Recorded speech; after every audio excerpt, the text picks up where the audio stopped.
네, 안녕하세요. 2025년 12월 10일 수요일, 오늘도 하나님의 말씀을 가지고 함께 은혜를 나누겠습니다.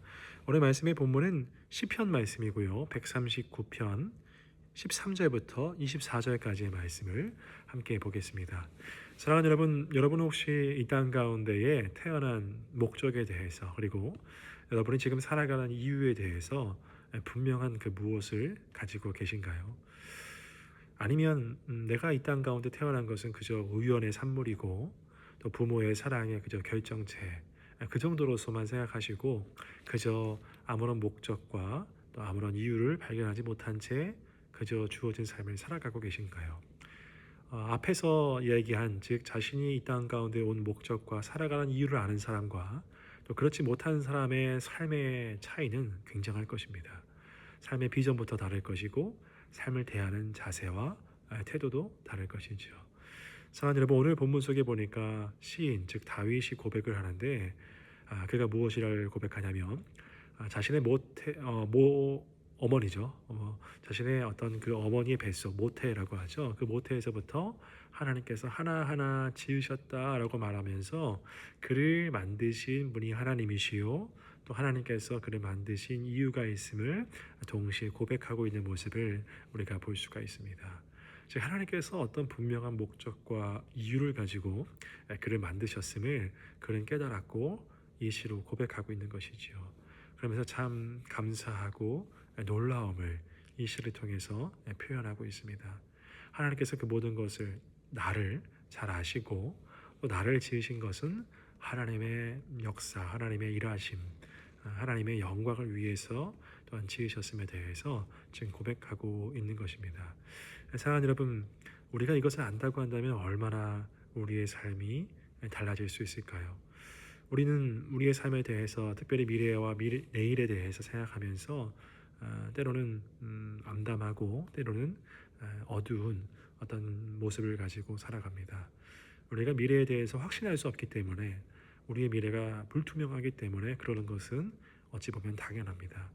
자, 그러한 상황 속에서 세상에 많은 사람들이 낙심하고 좌절하고 삶의 이유를 발견하지 못한 채 그저 살아야 하기 때문에 살아가는 그런 안타까운 모습들이 참 많지요. 하지만 우리는 그것에 머무를 사람들이 아닙니다. 오늘 말씀해 보니까 하나님께서는 우리 모두를 만드신 이유가 있음을 분명하게 이야기합니다. 우리가 모태에 있을 때부터 하나님께서 하나하나 이렇게 지으셨다라는 것이죠. 오늘 시편에서 내가 너를 지은 이유가 이것이다 분명하게 이야기하고 있지는 않지만, 시인이 고백하기를 하나님께서는 나를 만드신 분이시고 나의 모든 것을 내가 모태에 있을 때부터 하나님께서 다 지으셨습니다. 나를 잘 아십니다. 그러하기에 또한 나를 내 인생을 통해서 또 하나님께서 영광 받으실 분이십니다 라고 고백하고 있음을 우리가 보게 되어집니다. 사랑하는 여러분, 우리가 오늘 이 말씀을 통해서 우리가 시인처럼 하나님께서 나를 만드셨습니다 고백할 수 있는 여러분이 되어주길 원하고, 하나님 왜 만드셨어요? 때로는 이렇게 질문할 수 있겠죠. 하지만 왜라는 것이 존재합니다. 우리를 만드신 이유가 존재한다는 것이죠. 물론 거창한 것이 되었으면 좋겠다라고 생각할 때도 있지만 거창한 것이 아니어도 좋습니다. 여러분, 우리가 하나님의 역사, 하나님의 나라를 위해서 또 하나의 역할을 가지고 귀하게 쓰임받을 수 있다고 한다면 그것이 얼마나 우리의 삶에 복되고 아름다운 것일까 한번 생각해 보게 됩니다. 사랑하는 여러분, 오늘 이 시편의 고백을 통해서 나를 가장 잘 아시는 주님, 나를 만드셨기에 가장 잘 아시는 주님, 그 주님께서 여러분의 삶을 붙드시고 인도하실 줄을 확신할 수 있기를 주님의 이름으로 축원합니다. 하나님께서 만드셨기 때문에 만드신 이유가 있을 것이고, 만드셨기 때문에 그냥 내버려 두시는 것이 아니라 여러분의 삶을 친히 인도하실 것입니다. 아직 그것이 보이지 않아서 때로는 불안하고 두렵고 또 걱정될 때가 있는 것도 사실이지만, 그러나 우리를 만드셨다라는 것은 우리를 사용하시기 위함입니다. 우리의 삶의 목적이 있다라는 것입니다. 여러분, 그것을 때로는 깨닫지 못해도 좋습니다. 중요한 것은 내가 깨닫지 못하더라도 그 계획과 그 목적, 그 이유는 있음을 우리가 믿는 것입니다. 그것을 믿을 때에 내 삶에 대해서 기대함과 또한 설렘이 있을 것이고요. 또한 하나님께서 그 모든 계획대로 이끄실 것이기 때문에 내 마음의 부담이나 걱정은 사라질 것입니다. 여러분, 중요한 것은 하나님께서 여러분들을 만드셨습니다. 여러분을 하나하나 만드셨습니다. 만드시면서 무슨 생각을 했을까요?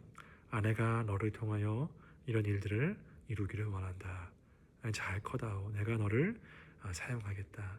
너가 스스로 하는 것이 아니라 내가 늘 함께 할 것이고 내가 너의 삶을 친히 인도할 것이다. 사랑하는 여러분, 우리 하나님이 바로 그 하나님이십니다. 이 하나님을 믿으심으로, 이 하나님을 의지하심으로 여러분의 삶의 여러 가지 어려운 순간들을 넘어가시고 이겨내시고 또한 기대하시며 하나님 나라 위하여 귀하게 쓰임받는 여러분 되실 수 있기를 주님의 이름으로 축복합니다.